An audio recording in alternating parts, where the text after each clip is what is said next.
So, ipapakilala ko naman po sa inyo yung aming isa pang hawak po na affordable po. Kahit minimum wage earner ka dito, pasok ka po dito. Basta may 14,500 ka po.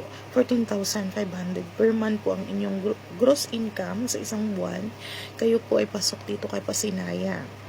Si Pasinaya naman po, located po siya sa Muson Naik. One ride lang po ito from Muson to PITX po. Paglabas po ninyo ng subdivision, marami na po kayong makikitang bus, pwedeng masakyan papuntang Maynila, Pasapote, yan. And ito po yung aming Pasinaya na to. Meron po siyang 30 square meters lot area and 32 square meters floor area.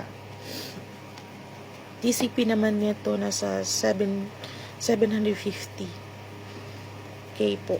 Then, ang monthly naman po niya ay nasa 4,679 for 30 years to pay. Yun po. Bali po, ang kailangan nyo lang po dito ay kayo po ay connected sa inyong kumpanya. 2 years mahigit. And kumpleto po tayo sa mga dokumento, mga requirements po natin na ipapasa. Then, meron po itong 10K. Yan ang maraming nagtatanong, para saan ba ito si 10K? Si 10K po ay para po dito sa processing fee, para sa Meralco and water installation.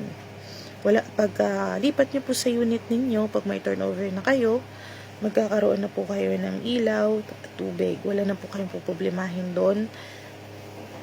Kasama na po yan doon sa 10K po ninyo po. Yan. Basta kompleto kayong documents, pasok po kayo dito kay Pasinaya. Naka-jealousy na po siya. Yan.